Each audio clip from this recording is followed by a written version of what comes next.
ओम नमः सिद्धेभ्य। एष सुरासुरमणुषिन्दवन्दितं धोदघायिकम् अमलं प्रणमामि वर्धमानं तीर्थं धम्मस्य कर्तारम्। श्री प्रवचन सार जी में ज्ञान तत्व प्रज्ञापन है और इसमें अपना ये सुख अधिकार चल रहा है। धीरे धीरे ये समझ में आ रहा है कि वास्तव में आचार्य देव ने नाम भले सुख अधिकार दिया है, लेकिन ये है दुख अधिकार। क्या मतलब कि आचार्य देव ये कह रहे हैं कि जिसमें हमारी आज तक सुख की मान्यता चली आई वो असली सुख है ही नहीं। जहां असली सुख है उसको हमने सुख माना नहीं, और जहां सुख था ही नहीं उसको हम सुख मान करके बैठे रहे। ये आचार्य देव यहाँ पे अपने को समझाते हैं। हमने पांच इंद्रिय के विषय भोगों में सुख माना कि साहब सिद्धों के भी है, हमारे भी है, दोनों जगह मान ले। दोनों जगह माना तो समझ लेना मोक्ष तत्व संबंधी भूल है। सुख के संबंध में जितनी भी भूल है वो सारी मोक्ष तत्व संबंधी भूल है, ये पक्का मान के चलो। क्योंकि जिसने सुख का सही स्वरूप जाना ही नहीं उसने मोक्ष का स्वरूप नहीं जाना, और मोक्ष का स्वरूप नहीं जाना, यहां पर ही सुख माना, तो मोक्ष के लिए उपाय कैसे करेगा वो?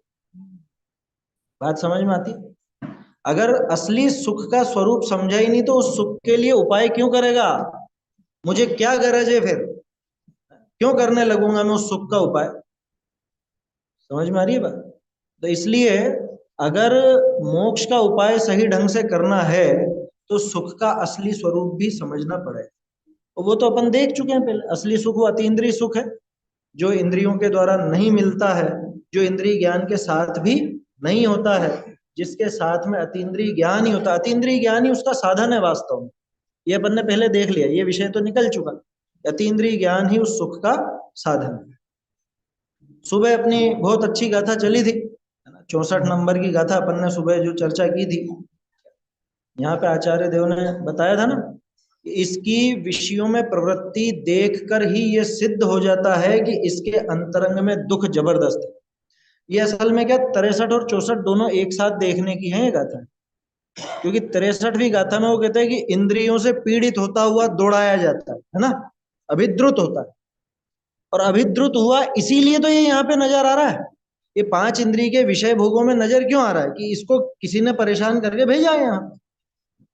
इसका कहीं और काम चल नहीं रहा था तभी यहाँ पर आया है। और चूंकि यहाँ पर आया है इससे ये सिद्ध होता है कि इसके सहज रूप से दुख मौजूद है। ये चर्चा अपनी चली थी। वैसे वो गाथा तो ऐसी है 64वीं की, इस पर तो अच्छे से घोट घोट करके चिंतन करना चाहिए, पर अपने पास अब समय इतना है नहीं आगे की, बहुत सारी गाथाएं शेष है इस अधिकार में। तो भी थोड़ा अपन विचार करें, गंभीरता से सोचें, ये थोड़ा सा होमवर्क समझ करके सोचें इस बारे में कि हम कोई भी काम करते हैं तो क्यों करते हैं, उसके बिना हमको गुजारा सा लगता नहीं है। सुबह एक बात और करनी थी पर वो समय भाव के कारण हो नहीं पाई। कुछ लोग ऐसा कहते हैं कि साहब आप लोग बहुत पाबंदी में रहते हो, हम देखो बिल्कुल फ्री हैं। पाबंदी में रहते हो का मतलब ये नहीं खाना, वो नहीं खाना, रात को नहीं खाना, ऐसा पानी और वैसा भोजन है, इतनी पाबंदी। हम तो बिल्कुल फ्री हैं, देखो जब मर्जी पड़े, जैसा मर्जी पड़े वैसा खाया है? कहीं भी कुछ भी खा लो तो हम फ्री हैं, हम आराम में हैं। बोलो वो आराम में है या अपन आराम में? वो आराम में है या अपन आराम में है? ये विचार करो गंभीरता से। अभी अब जोश जोश में बोलो मत आप कि आराम में, अब तो अपन है। बोल तो रहे हो आप, विचार करो लेकिन उस पर। जैसे एक छोटा सा उदाहरण लेते हैं अपन, कि अपन लोग रात में, अधिकांश लोग जैसे रात्रि भोजन नहीं करते, बहुत से लोग रात में पानी भी अपन में से नहीं पीते, ठीक है ना? तो अपन बंदिश में है या अपन छूटे हैं? और जो जिसको दिन का पता ना रात का पता, जब मर्जी पड़े तब खाता पीता है, वो छूटा हुआ है या बंदिश में? देखने में लोगों को ऐसा लगता है कि अपन बंदिश में है, वो छूटा हुआ है, जबकि हम छूटे हुए हैं। क्यों? क्योंकि हमें विकल्प ही नहीं है। आया समझ में कि हमको ये भी चाहिए, ये भी चाहिए। और वो देखो, क्या करूं, मुझे तो कुछ शब्द ऐसे प्रिय लगते हैं ना, तो बार बार वो मुंह से निकलते हैं। समय सार जी की 24वीं गाथा में एक शब्द लिया आचार्य देव ने, घसमर। समय सार जी की, रोचन सार नहीं, समय सार जी की 24वीं गाथा, बहुत जोरदार गाथा है वो। उस गाथा से जीव का लक्षण निकला है।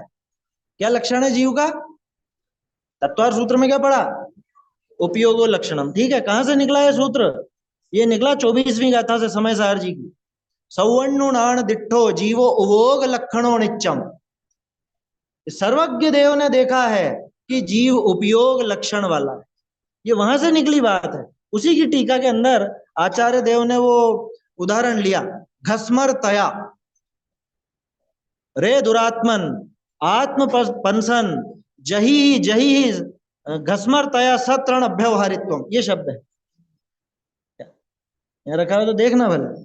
मुझे तो ध्यान है इसलिए, आप लोग देखना चाहो तो देखना 24वीं का था। हाँ, दिखाओ दिखाओ, थोड़ा सा दिखना चाहिए मूल शब्द भी। 24, 24 की टीका क्या कहा? रे दुरात्मन, हे दुरात्मा, आत्मपंसन। आत्मपंसन माने आत्मघाती। किसके लिए कह रहे हैं? वहां पे तो विषय अपन दूसरा भी जोड़ सकते हैं ना, ये मतलब ये विषय वहां भी जुड़ जाता है।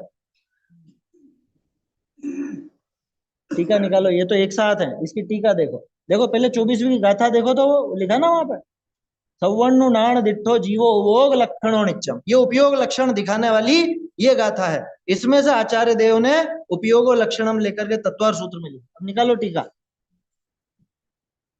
संस्कृत संस्कृत संस्कृत, हिंदी तो आप ही देख लोगे, मैं क्या दिखाऊंगा। लिखा है, पढ़ो। रे दुरात्मन आत्मपंसन, क्या लिखा? जही जही, छोड़ छोड़। क्या छोड़े? घसमरतया शब्द आया होगा, है ना? परम अविवेक घसमरतया, देखा ना? परम अविवेक घसमरतया। घसमर शब्द का अर्थ क्या है? बहुत से लोग घसमर का अर्थ हाथी समझते हैं, नीचे भी हाथी की तरह दिया होगा शायद। घसमर शब्द का अर्थ हाथी नहीं होता। घसमर का अर्थ होता है पेटू, भुक्खड़। क्या क्या बोलते हैं आपके यहाँ, क्या बोलते हैं? चटोरा। भुक्खड़ ही बोलते हैं, सब जगह भुक्खड़ बोलते हैं। माने जिसको जो मिले वो खाए, बिल्कुल विवेक नहीं है, जो सामने आ जाए उसको खाए।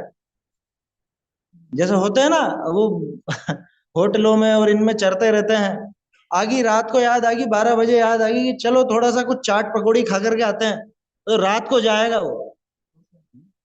और क्या कहता है कि हम छूटे हुए हैं, हम छूटे हुए। वो छूटा हुआ नहीं है, उसको रात को अगर तलब लगी तो रात को दौड़ेगा।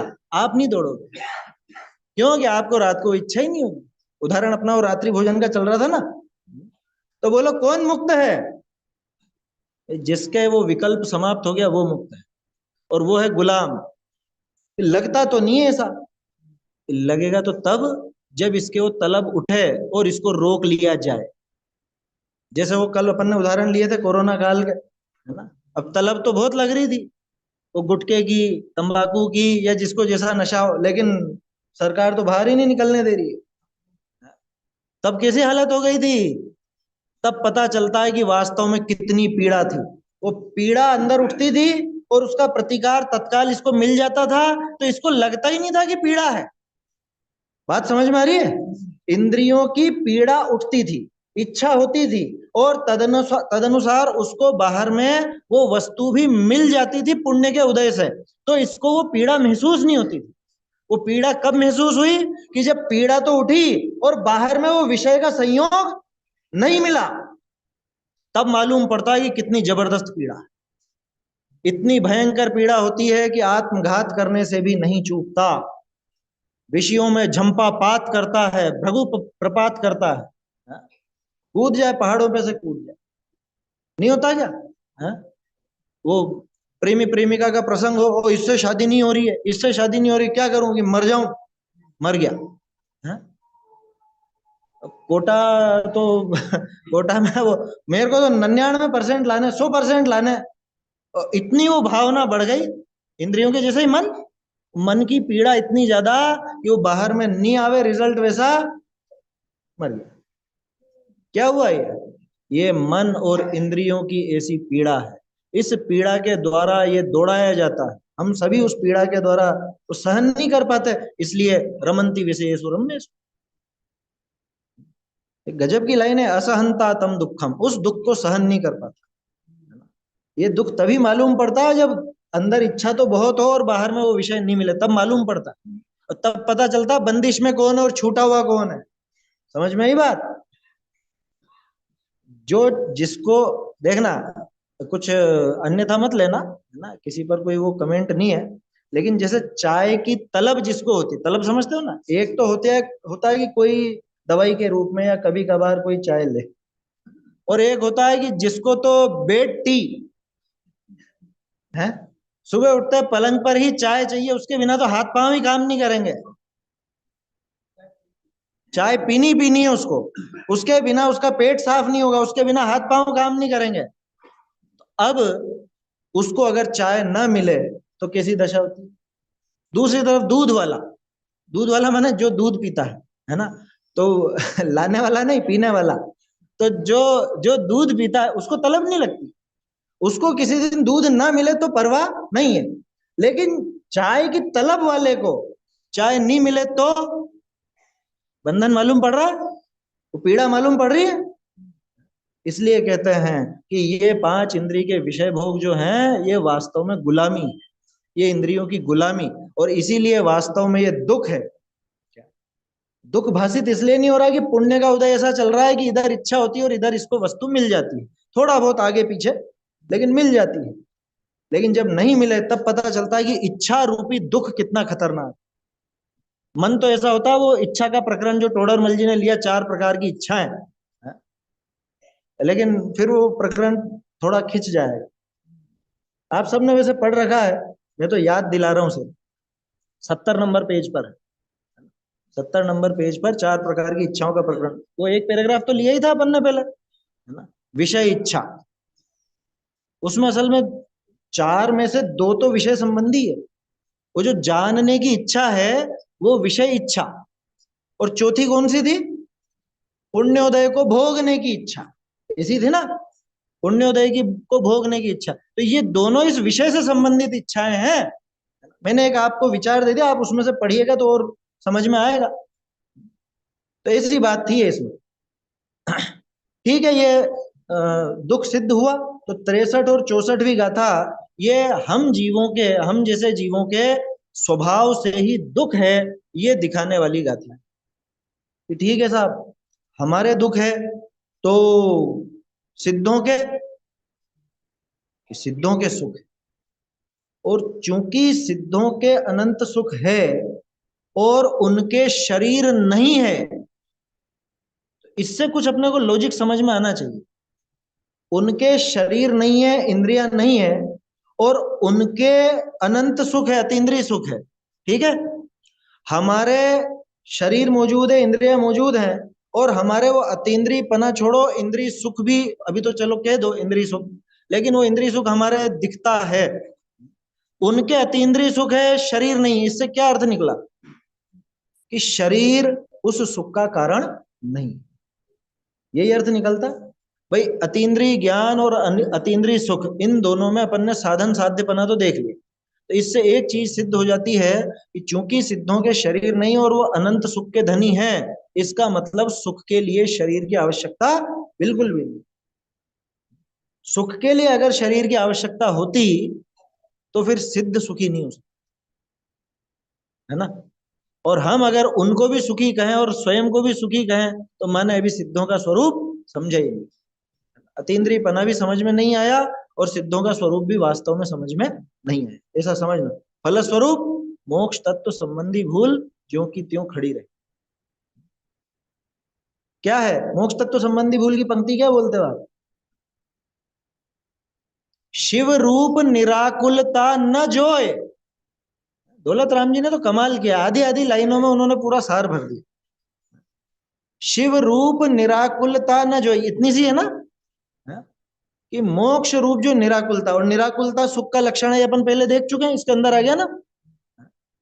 ये सौख्य का लक्षण क्या? निराकुलता, अनाकुलता, वो यहीं से निकली है बात। आत्म को हित है सुख, सो सुख आकुलता बिन कहिए, यहीं से निकली प्रवचन सार जी से, गाथाएं देखी थी ना अपन ने। ऐसा तो अब मुक्त आत्मा के सुख की प्रसिद्धि के लिए, क्योंकि हमारे तो सुख है नहीं, उनके है या नहीं, ये प्रसिद्धि के लिए शरीर सुख का साधन होने की बात का खंडन करते हैं। माने शरीर सुख का कारण नहीं है, ऐसा बताते। ब्रैकेट में दिया है इसमें, ठीक है बात। सिद्ध भगवान के शरीर के बिना भी सुख होता है, ये बात स्पष्ट समझाने के लिए संसार अवस्था में भी शरीर सुख का, इंद्रिय सुख का साधन नहीं है, ऐसा निश्चित करते। देखो अब यहाँ पे एक चीज अपने को समझने की है, आचार्य देव धीरे धीरे ट्रैक बदल रहे हैं। पहले दिखाएंगे आपको कि शरीर सुख का कारण नहीं है, वो भोगों की वजह से वो जीव सुखी या दुखी होता है, ऐसा इस गाथा में आएगा। उसके बाद फिर एक और ट्रैक चेंज करें, फिर असली सुख तक पहुंचाएंगे, देखना।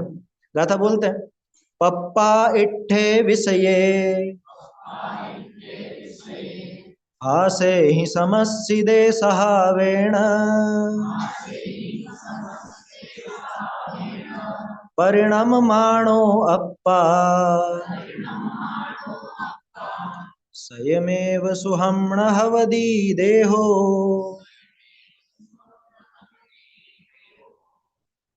पप्पा इट्ठे विषये, पप्पा यानी प्राप्त करके, प्राप्त करके किनको? इष्ट विषयों को। तो आचार्य देव विषयों को इष्ट बता रहे हैं क्या? तोडरमल जी ने ये बात ठोक ठोक करके समझाई है कि वस्तु इष्ट या अनिष्ट नहीं होती, बुद्धि इष्ट या अनिष्ट होती। इष्ट अनिष्ट तो मान्यता है अपनी, वस्तु में इष्टपना या अनिष्टपना है ही नहीं। वो अपन ने बात की थी ना, सुख किसमें है, उसका एक टेस्ट देखा था अपन ने क्या। तो टेस्ट करके देखो, टेस्ट मतलब कि वो हर जगह, हर व्यक्ति को, हर समय, हर परिस्थिति में सुख देगा। ऐसे ही इष्ट और अनिष्ट पर भी लगाना, कौन सी वस्तु इष्ट और कौन सी वस्तु अनिष्ट। अगर कोई वस्तु इष्ट होगी तो निश्चित रूप से प्रत्येक जीव को इष्ट होनी चाहिए, इष्टपना अगर उसके स्वभाव में है तो। अगर कोई वस्तु अनिष्ट होगी तो प्रत्येक जीव के लिए, प्रत्येक समय, प्रत्येक स्थान पर वो अनिष्ट ही होनी चाहिए, अगर स्वभाव में अनिष्टपना है तो। ठीक है ना? इससे सिद्ध होता है कि वास्तव में वस्तु तो इष्ट अनिष्ट नहीं। फिर आचार्य देव ने क्यों लिखा? इष्ट विषयों को प्राप्त कर, वही हमारी भाषा में लिखा, हमको समझाने के लिए लिखा। जैसे पहले कहा था ना इंद्रिय सुख, अब क्या कहें उसको? इंद्रिय दुख थोड़े ना कहेंगे, इंद्रिय सुख कहेंगे, क्योंकि हम उन इंद्रियों का वो सुख मानते हैं, उन विषय भोगों में सुख मानते हैं। तो हमें समझाने के लिए आचार्य देव हमारी भाषा में बोलते हैं कि उन इष्ट विषयों को प्राप्त करके। कैसे इष्ट विषयों को? फासे ही समस्सिदे, कि जो स्पर्श आदि इंद्रियों के द्वारा समाश्रित हैं, यानी कि इंद्रियां जिनका आश्रय लेती हैं, ऐसे विषयों को, ऐसे विषयों को प्राप्त करके सहावेण परिणम माणो अप्पा, स्वभाव से ही परिणमन करता हुआ आत्मा। क्या स्वभाव से? स्वभाव से क्या पांच इंद्रिय के विषयों में परिणमन होता है? सोचिए, आत्म स्वभाव की बात है, किसकी बात है? स्वभाव से परिणमन मतलब इंद्रिय विषयों में वो परिणमन स्वभाव से होता है या नहीं होता है? अरे शुरू में ही देखा ना अपन ने, 8वीं 9वीं गाथा में, क्या कि जीव स्वयं ही परिणमित हो रहा है उस शुभ रूप, अशुभ रूप, शुद्ध रूप। ऐसे ही जीव स्वयं ही अपने स्वभाव को छोड़ करके ये दुष्ट इंद्रियों के जो विषय भोग हैं, इनकी तरफ स्वयं ही परिणमित होता।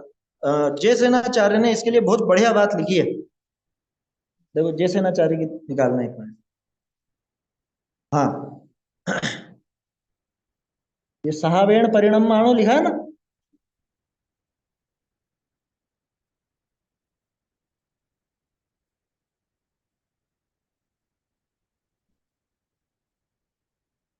कहाँ पे निकाला? आ गया, सहावेण परिणम माणो, इसके आगे पढ़िए।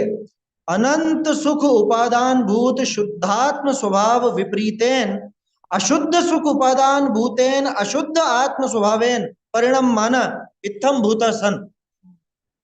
क्या करा इसने? है? अनंत सुख का जो उपादान कारण था, अनंत सुख का उपादान कारण कौन? अपना आत्म स्वभाव। उस आत्म स्वभाव में तो लीन हुआ नहीं। और देखो, जीव का स्वभाव है लीनता का, यानी वो कहीं ना कहीं तो लीन होगा। अगर आत्मा में लीन नहीं हुआ है तो कहीं ना कहीं बाहर लीन होगा। और लीनता किसके थ्रू होती है इसकी? ज्ञान के थ्रू, जानने के थ्रू। टोडरमल जी ने बताया ना, ये जहां जानने जाता है वहां राग द्वेष किए बिना मानता नहीं। तो वो जानने के साथ ही इसकी लीनता भी जुड़ी हुई। आत्मलीनता कौन से गुण का काम है? ज्ञान का या चारित्र का? आत्मानुभूति को किसमें डालोगे, ज्ञान में या चारित्र में? देखो, लीनता चारित्र का काम है, पर लीनता किस चीज की? जानने की तो है ना। जानना जानना जानना, तो वो दोनों शामिल चलते हैं, साथ साथ चलते हैं, है ना। अब इसमें बहुत बहस करते हैं बहुत से लोग, नहीं नहीं ज्ञान में डालो, चारित्र में डालो। अरे भैया, लीनता का काम चारित्र का है, पर लीनता किस रूप है? कि जानने रूप लीनता है, तो ज्ञान की ही लीनता है। इसीलिए ज्ञान और सुख का जोड़ा सिद्ध होता है कि ये ज्ञान जहां लीन हो जाता है वही है ज्ञेय, वही है भोग। आया समझ में? अब ये यहाँ जानता, आत्म स्वरूप को जानता, तो वो तो उपादान कारण था अनंत सुख का, जो इसने किया नहीं। तो अनंत सुख का उपादान भूत शुद्धात्म स्वभाव से विपरीत अशुद्ध सुख के उपादान भूत अशुद्ध आत्म स्वभाव रूप से परिणाम मान हुआ, यानी कि ये वहां पे लगा। इसने अपने ज्ञान को उधर दौड़ाया, पांच इंद्रिय के विषयों में, ठीक है। फलस्वरूप पीछे पीछे चारित्र भी दौड़ता गया, वहां राग द्वेष किए, उधर ही लीनता की, ठीक है ना। तो इसको जो अनंत सुख की प्राप्ति होनी चाहिए थी वो तो हुई नहीं, और जो वास्तव में दुख रूप है लेकिन इसको सुख रूप लगता है, ऐसे वो इंद्रिय सुख की प्राप्ति इसको होती है। अब प्रश्न यह है, इंद्रिय सुख की प्राप्ति उन इंद्रियों को होती है या किसी और को होती है? इंद्रिय सुख को कौन भोग रहा है, इंद्रिया या आत्मा? ये आचार्य देव यही समझा रहे हैं, परिणाम मानो अप्पा, क्या आत्मा स्वयं ही उस रूप से परिणमित हुआ। ध्यान रखना, अभी शरीर से छुड़ा करके किधर ले जा रहे हैं आचार्य देव? विषयों को। आगे लिखा ना यहाँ पे, विषय फासे ही समस्सिदे सहावेण, सहावेण परिणाम मानो अप्पा स्वयमेव, स्वयं ही उनको प्राप्त करता है, स्वयं ही उस रूप होता है। णाहवधि देहो, सुहम णाहवधि देहो, देह सुख रूप नहीं होता। गुलाब जामुन जीवान पर रखा, किसको स्वाद आया? जीवान को। किसको आया, आत्मा को या जीवान को? अब चक्कर में पड़ गया, हमने तो ये पढ़ा आत्मा तो कभी खाता ही नहीं है, आत्मा ने आज तक गुलाब जामुन चखा ही नहीं, और त्यागोपादान शून्य तो शक्ति सहित है, हमने तो ये पढ़ा। तो कैसे कह दे मैं कि आत्मा नहीं चखा? अरे भैया, अभी यहाँ यही प्रकरण चल रहा है, इसको समझो। कौन है चखने वाला? जीवान। अगर जीवान चखती हो, जीवान को स्वाद आता हो, मुर्दे की वो रखते हैं बहुत से लोग, मोती वोती जाने क्या क्या रख देते हैं, तुम गुलाब जामुन रखो, उसको आखिर में मीठा तो लगे जलाने के पहले, हैं?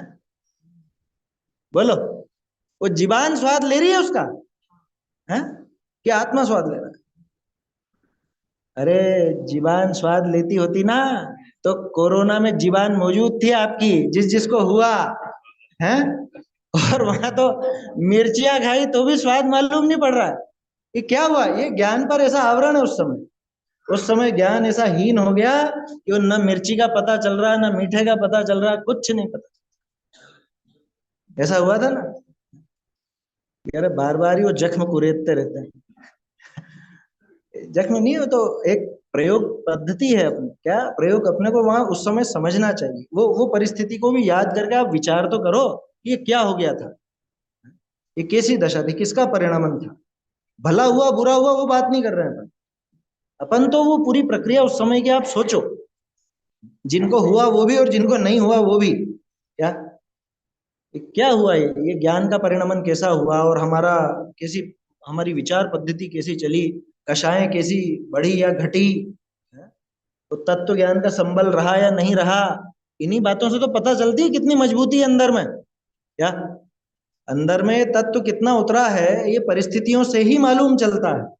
जब परिस्थिति सामने आती है तब पता चलता है कि कितना तत्व पी करके बैठा है। ऐसा है। तो क्या कहा कि वो ण अवधि देहो, सुख रूप वो देह नहीं होता, वास्तव में तो ये आत्मा ही उस सुख रूप हुआ है। गजब हो गया। आठवीं नवीं गाथा में तो ऐसा कहा था कि शुभ रूप, अशुभ रूप, शुद्ध रूप जो परिणमन करता है वो आत्मा ही परिणमन करता है और उसको वैसा नाम दिया जाता है। ऐसे ही ये आत्मा ही इस रूप परिणमा, आत्मा ही इस रूप परिणम। घबराना नहीं, आचार्य देव कथन करते हैं ऐसी अपेक्षा से, ऐसे ऐसे नयों का प्रयोग है। देखो टीका पढ़ देता हूं। वास्तव में इस आत्मा के लिए सशरीर अवस्था में भी, सशरीर अवस्था में भी माने हमारी दशा में, है ना, शरीर सुख का साधन हो ऐसा हमें दिखाई नहीं देता। आचार्य देव कह रहे हैं कि शरीर सुख का साधन दिखाई नहीं देता, भले शरीर अभी साथ में है। क्यों कि तब भी मानो उन्माद जनक मदिरा का पान किया हो ऐसी, मानो शराब पी करके और ऐसा मत्त हो गया हो, प्रबल मोह के वश वर्तने वाली। अभी बीच बीच में गैप आता है ना तो एकदम से पकड़ में नहीं आती, तो अपन लाइन को इधर से काट करके आगे बढ़ेंगे क्या। मानो उन्मादजनक मदिरा का पान किया हो ऐसी प्रबल मोह के वश वर्तने वाली, कौन, इंद्रियों के द्वारा। एक लाइन छोड़ के देखो तो समझ में आ जाएगा। ऐसी कौन, इंद्रियों के द्वारा, ठीक है ना। अब वो इंद्रियां कैसी हैं, ये विषय हमें इष्ट है इस प्रकार विषयों की ओर दौड़ती हुई, इंद्रियों के द्वारा। फिर से एक और प्रश्न, हालांकि पीछे अपन बात कर चुके हैं, इंद्रियां माने वो ज्ञान अथवा वो जो इंद्रियों के प्रति आसक्ति है वो, ठीक है ना, उसको इंद्रियां कह रहे हैं। सीधे शब्दों में भावेंद्रियां, द्रव्येंद्रियां नहीं दौड़ती हैं, भावेंद्रियां ही दौड़ती हैं, ठीक है ना। ऐसा, इस प्रकार विषयों की ओर दौड़ती हुई इंद्रियों, समझ में आ गया ना, प्रबल मोह के वश वर्तने वाली ऐसी इंद्रियों के द्वारा असमीचीन परिणति का अनुभव करने से, खोटी परिणति का अनुभव करने से, अभी जैसे नचारी की टीका में देखा था ना, वो अपना जो आत्म स्वभाव जो कि अनंत सुख का उपादान था उसको छोड़ करके जो अशुद्ध सुख का उपादान, क्या लिखा वहां पे भी आचार्य देव ने, अशुद्ध सुख का उपादान। देखो तो सही, सुख भी शुद्ध और अशुद्ध होता है कि हाँ, असली सुख का नाम है शुद्ध सुख, और नकली सुख जो कि सुख नहीं है लेकिन अपारमार्थिक रूढ़ी से जिसे सुख कहा जा रहा है, ऐसा लिखा था ना आचार्य देव। अपारमार्थिक रूढ़ी से उसको सुख कहने की पद्धति है।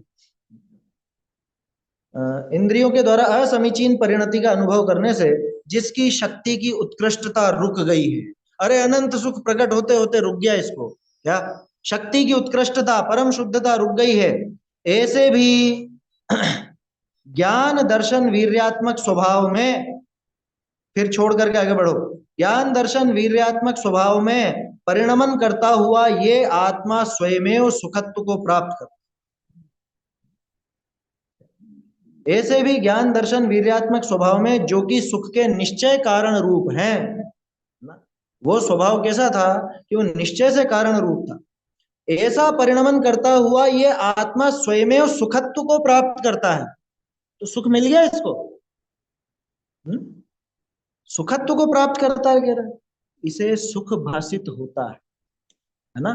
सुखत्व को प्राप्त करता है माने अशुद्ध सुख, अशुद्ध सुख को प्राप्त करता है, माने जो सुख नहीं है ऐसे उस परिणाम को प्राप्त होता है, लेकिन ये समझता है कि मैं सुखी हूं, ये सुखत्व को प्राप्त का अर्थ ये समझना, यहाँ ये समझ समझना कि सुख को प्राप्त हो गया, सुख मिला नहीं है, इसको लगता है कि मैं सुखी हूं, ठीक है, सुख रूप होता है।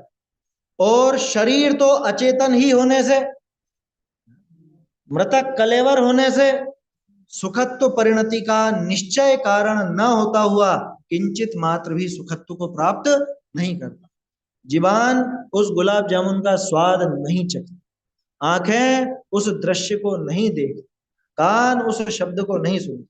अरे प्रैक्टिकल उदाहरण है, आप जब सोते हो और नींद में कभी आपने कुछ ऐसा विषय भोगा, कोई भी, है ना, चाहे स्पर्शन का हो चाहे रसना को, कुछ मान लो मिठाई खाई।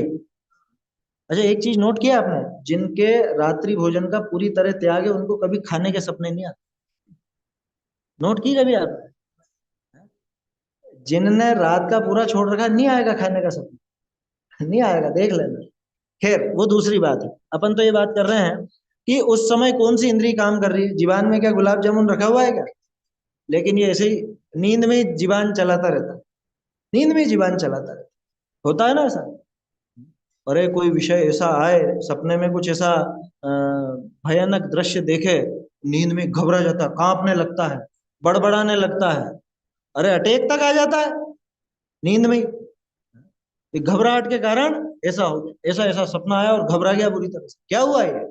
सामने ना वो दृश्य मौजूद था, सामने मतलब वो इंद्रियां तो थी लेकिन इंद्रियों का काम कुछ नहीं चल रहा था, पड़े हुए थे पलंग पे ऐसे के ऐसे ही। इंद्रियों का काम कुछ नहीं चल रहा है बाहर में, द्रव्येंद्रिय का काम नहीं चल रहा है, भावेंद्रिय का बराबर चल रहा है। आया समझ में? ठीक है। तो उन विषयों, मतलब विषय वहां पर नहीं है, वो इंद्रियां वहां पर बराबर काम नहीं कर रही हैं। तो अब सोचो कि इस शरीर ने वो सुख प्राप्त किया, सुख या दुख जो भी, वो शरीर ने प्राप्त किया या आत्मा ने प्राप्त किया? किसका काम चल रहा था? काम तो ज्ञान का ही चल रहा था, काम तो भावेंद्री का ही चल रहा था। इसलिए पता चलता है कि ये वास्तव में सुख या दुख जो भी कहो, उसे भोगने वाला आत्मा ही है, शरीर में। यहां से निकलता है अपना बाल बोध पाठमाला भाग 1 का पाठ, जीव और अजीव का अंतर। जो सुख दुख का अनुभव करता है वो जीव। वो सब चीजें कहां से निकली हैं? सब यहीं से निकल कर आई। शरीर सुख दुख का अनुभव नहीं करता, बच्चों को सिखाते हो ना आप। लिखो जीव और अजीव में अंतर, लिखो, लिखवाते हो ना ऐसा। तो एक साइड लिखेगा कि ये शरीर सुख दुख का अनुभव नहीं करता, जीव शरीर जीव सुख दुख का अनुभव करता है। जानने देखने की बात तो आप जानते हो सर। तो क्या सिद्ध होता है कि शरीर में सुख नहीं और शरीर सुख दुख का अनुभव भी नहीं करता। कुल मिला के शरीर न तो सुख का साधन है, न शरीर सुख का भोगता है, ऐसा। ठीक है, भावार्थ में भी यही बात आई है। अब आगे, ठीक है साहब, हमारा शरीर तो सुख का कारण नहीं होगा, स्वर्ग के देवों का तो होगा, है? हमारा तो ये सब क्या बोलते हैं अपने, सारा का सारा इसमें मल ही मल भरा हुआ है, और नव द्वार भय घिनकारी और सप्त धातु कुधातु से भरा हुआ है। देवों का तो वैकृत शरीर है और एकदम शुद्ध है, कोई दिक्कत नहीं है। उनका शरीर तो सुख का कारण होना चाहिए। देखो इसमें तो एक बच्चे जैसा तर्क, वही पहले समझ लेना चाहिए। अगर स्वर्ग के देवों का वैकृत शरीर सुख का कारण होता, तो नारकियों के भी वैकृत शरीर है, उनके भी कोई कुधातु नहीं भरी शरीर में, आया समझ में? उनके भी नहीं है ना, है? तो फिर उनको भी सुख हो जाता। अगर शरीर वैकृत शरीर अगर सुख का कारण कहो, तो नारकियों के भी वैकृत शरीर। और तो और सिद्धांत में आता है, ये अग्नि वगैरह में भी वैकृत बताया जाता है ना, उसमें भी आता है, उनके भी वैकृत शरीर कहते हैं, विक्रिया कहते हैं, कहीं कहीं आती है ऐसी बात। तो उनको भी सुख होता, लेकिन वो तो है नहीं। तो वही बात है यहाँ पर, जैसे नाचार्य ने तो यही लिखा उत्थानिका में, या तो मनुष्य शरीरम माँ भवतु, मनुष्य शरीर सुख का कारण नहीं हो, लेकिन देव शरीरम दिव्यम तत्किल सुख कारणम भविष्यति इति आशंका निराकरोति। ऐसी आशंका का निराकरण करते हैं कि स्वर्ग का जो वो देह है, स्वर्ग की देह, देवों की जो देह है, वो तो सुख का कारण होनी चाहिए। तो यहाँ पे उसका निराकरण करते हैं। एगंतेन ही देहो सुहम्ण देहिस् गुणदिसग्गेवा विषयवसेन दुसौखम दुखम वाहवदिशय मादा।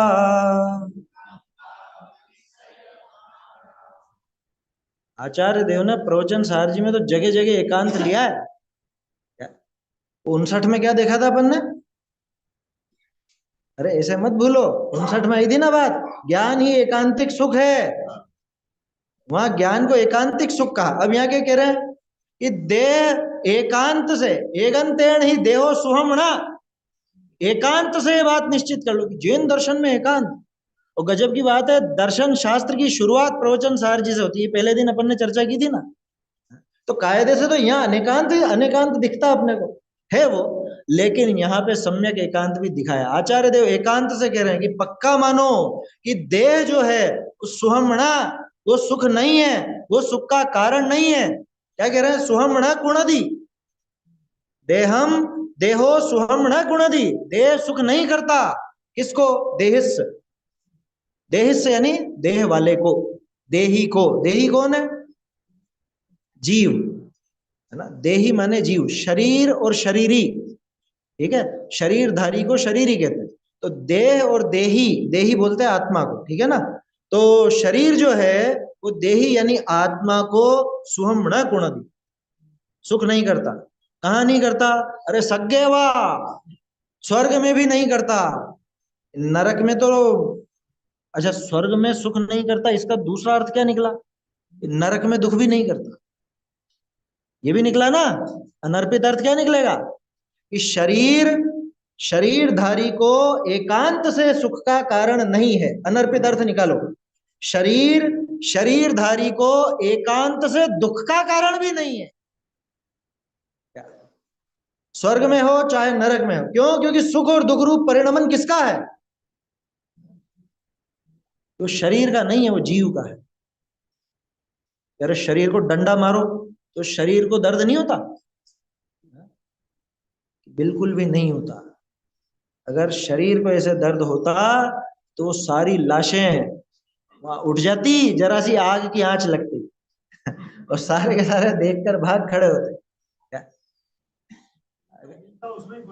हाँ, जरा सी वो हलन चलन होता उसमें ही। कई बार होता है ऐसा, ज्यादा देर रख लो तो शरीर अकड़ता है ना, अकड़ता है तो हाथ पांव थोड़े मुड़ जाते हैं। और जिन्होंने पहली बार ऐसा देखा हो और कुछ कुछ हो गया शायद कोई आ गया इसमें और घबरा करके भाग जाता है।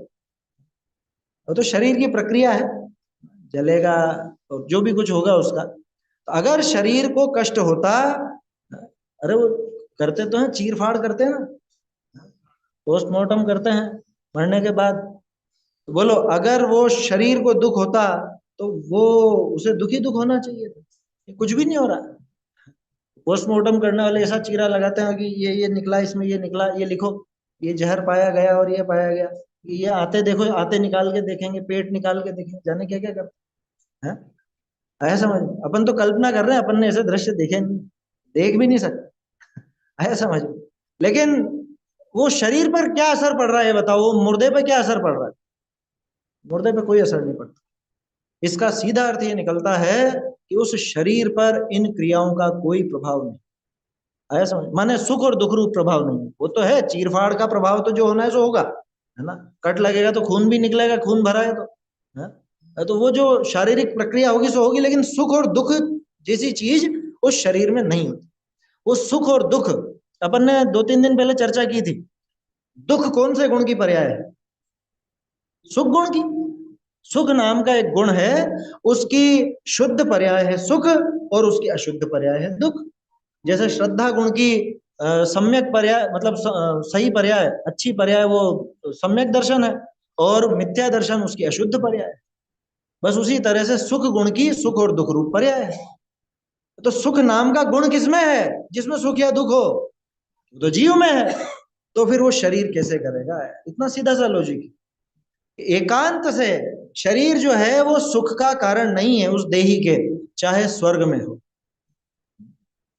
विषय वसेण दो, अब आचार्य देव ने वो ट्रैक बदला, वहां से वो शरीर से छुड़ाई। अभी बुद्धि ध्यान रखना, शरीर से छुड़ा के कहां पे लाए? विषय वसेण, कि विषयों के वश से वो सुख या दुख होता।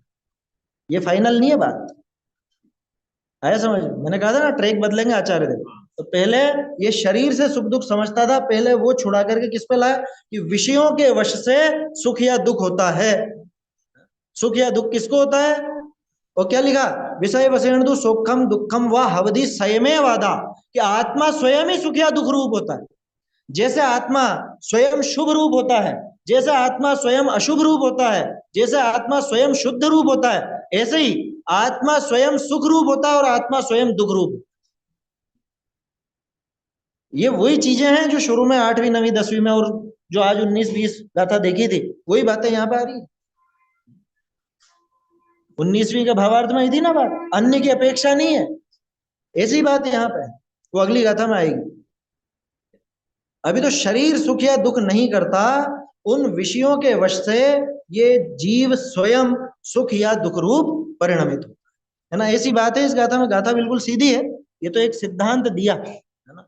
और टीका में भी जरा सी बात है, लिखा भी है, देखो यहाँ ये सिद्धांत है क्या, कि भले ही दिव्य वैकृकता प्राप्त हो तथापि शरीर सुख नहीं दे सकता, इसलिए आत्मा स्वयं ही इष्ट अथवा अनिष्ट विषयों के वश से, विषय इष्ट या अनिष्ट है, इष्ट या अनिष्ट विषयों के वश से माने उनमें प्रवर्तने वाली हमारी इष्ट अनिष्ट बुद्धि से, ठीक है ना।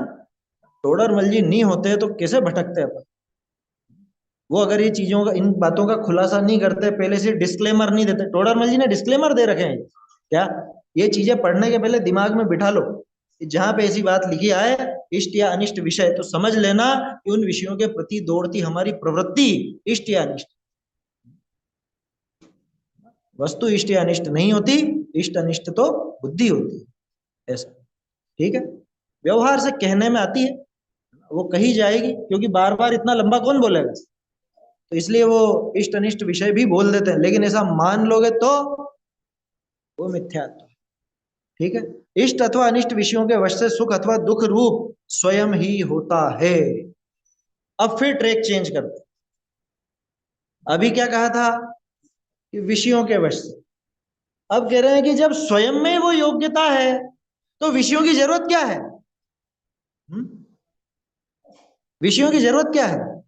वो एक कहानी तो सुनी होगी आपने, वो एक राज नर्तकी थी, है ना, और राज नर्तकी तो राजा के सामने नाचती थी, और ऐसा, और बहुत लोग, मतलब वो क्या कहें, उसका बहुत महंगा टिकट था या जो भी, आसानी से दूसरे लोगों के साथ, मतलब दूसरे लोग तो देख ही नहीं सकते थे उसको नाचते हुए, वो राजा की दरबार में नाचती थी।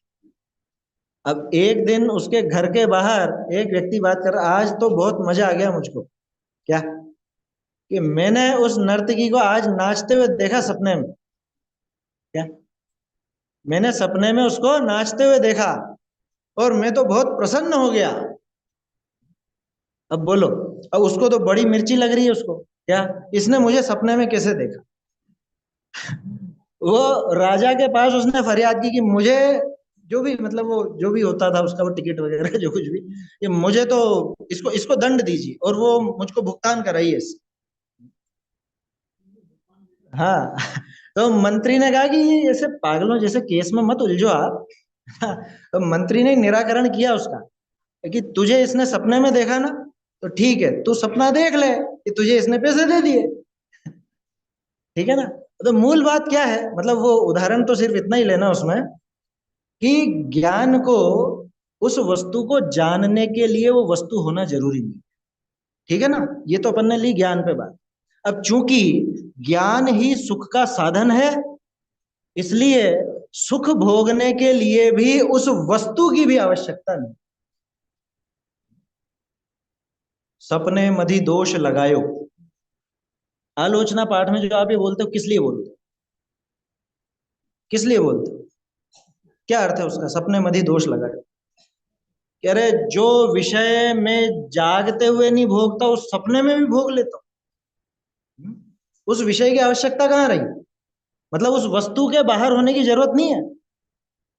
अरे सपने में तो गधे का सींग भी पेट में घुस जाएगा, ऐसा भी सपना देख लोगे, और सींग वाला गधा होना जरूरी नहीं है। आया समझ, उस दिन भाई साहब बात कर रहे थे ना, तीन तरह का पदार्थ होता है, गाय तीन तरह की होती है, शब्द गाय, अर्थ गाय और ज्ञान गाय, है ना।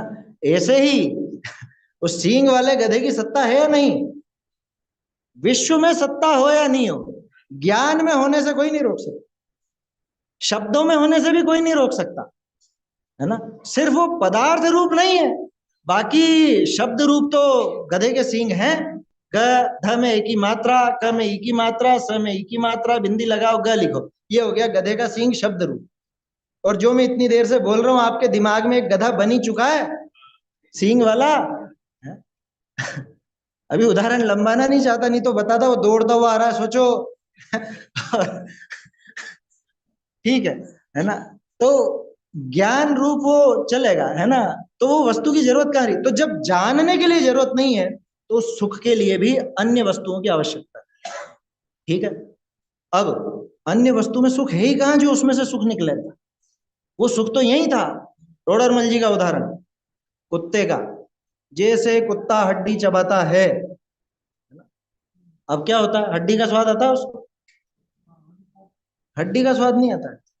वो हड्डी जो नुकीली रहती है और वो चुभती है, उसके जबड़े में लग जाता है, खून आ जाता है, उस खून का स्वाद आता है, उस स्वाद को ये समझता हड्डी का स्वाद। ऐसे ही इसने ये देखा, इसने समझा, मैंने फूल सूंघा, मैंने राग सुना, यही उदाहरण लिया ना, यही लाइनें हैं, ऐसा लिया ना मोक्षों प्रकाश। तो ऐसा क्या कहते हैं यहाँ पे कि अब आत्मा स्वयं ही सुख परिणाम की शक्ति वाला होने से विषयों की अकिंचित करता बतलाते हैं। देखो समय तो हो गया, गाथा पढ़ लेते हैं, चर्चा अपन कल कर लेंगे इस पर। क्या कह रहे हैं कि सुख परिणाम की शक्ति किसकी? आत्मा की। सुख परिणाम की शक्ति आत्मा में, विषय में नहीं। पहले आचार्य देव ने उस शरीर में उसकी असिद्धि बताई कि शरीर में सुख नहीं है, ये पक्की बात। फिर ट्रैक पर लेकर के आए गाड़ी को कि ये विषयों के वश होकर सुख अथवा दुख भोगता। अब कह रहे हैं कि उन विषयों में भी सुख या दुख नहीं है। क्यों? क्योंकि सुख नाम का गुण तो मेरा है ना, न सुख नाम का गुण शरीर में है, न सुख नाम का गुण उन विषयों में है। तो न तो शरीर उस सुख का कारण, न वो विषय भोग सुख का कारण, न वो शरीर दुख का कारण, न वो विषय भोग दुख का कारण। वास्तव में सुख या दुख रूप परिणमन तो मेरा, मेरे से स्वयं का ही। ठीक है ना, गाथा पढ़ लेते हैं, बाद में थोड़ी बहुत चर्चा जो इसकी रहेगी वो आगे करके कल आगे बढ़। भरत जी घर में वैरागी, पहले तो ये समझना कौन से भरत जी की बात है वो। नहीं, मैं यही बताना चाहता हूं, ज्यादातर उसमें चक्रवर्ती भरत की बात लेते हैं, लेकिन वो जो दृष्टांत आता है वो राम जी के भाई भरत की का आता है। आया समझ में? तो हर बात में घर छोड़ के भागने को तैयार रहते थे वो। आया समझ में? हर हर चीज में। हालांकि भरत जी पर भी लगाओगे तो दिक्कत नहीं है, लेकिन वो उदाहरण उसके लिए आता है ज्यादा। वर्तमान युग में खूब आया है वो। तो भरत जी घर में ही वैरागी। अब वो पांचों इंद्रिय के सारे विषय भोग मौजूद है वहां पे। पांचों इंद्रिय के सारे विषय भोग मौजूद होने पर भी उनको सुख किसमें से आ रहा है? किसमें से आ रहा है? जो आप घर में ही वैरागी बोल रहे हो वो वैराग्य। वैराग्य माने समत्व, समत्व माने चारित्र, चारित्र माने धर्म, और धर्म माने सुख में धरने वाला। ये सारा सिद्ध होता है ना इससे। तो आखिरकार तो उस वैराग्य से ही सुख निकला। और वैराग्य किसकी परिणति है? उन विषयों की या जीव की? जीव की। तो सुख की सिद्धि यहीं से होती है। ये मैंने थोड़ा जल्दी में और शॉर्ट में बताया आपको, बाकी तो समझना उस पर। गाथा बोल लेते हैं फिर समाप्त करते हैं। तिमिर हराजय दिट्ठी जनसदीवेण नत्थिकायवम् तह सौखम सयमादा विषया किम तत्थ कुर्वन्ति। नीचे की लाइन खास है समझने की। तह सौखम स्वयमेवादा, स्वयमादा, उसी तरह से सौख्य भी स्वयं आत्मा ही है। सौख्य माने सुख का परिणाम। सुख रूप कौन होगा? कि आत्मा ही होगा। विषया किम तत्व कुवंती, विषय क्या करेंगे वहां पर? तिमिर हरा जय दिट्ठी, जैसे दृष्टि जिसकी तिमिर हर हो, यानी अंधकार को नष्ट कर देने वाली हो, उस जन का दीवेण नत्थिकायवम, उसको दीपक की आवश्यकता नहीं होती। उल्लू वगैरह का उदाहरण आएगा इसमें, है ना। तो जैसे उसको उसकी आवश्यकता नहीं होती, ऐसे ही जब सुख स्वयमेव जीव का परिणमन है, सुख या दुख रूप होना स्वयं जीव का कार्य है, तो अन्य विषयों की क्या आवश्यकता? दूसरे को, दूसरे की क्या जरूरत है वहां? ऐसी चर्चा है।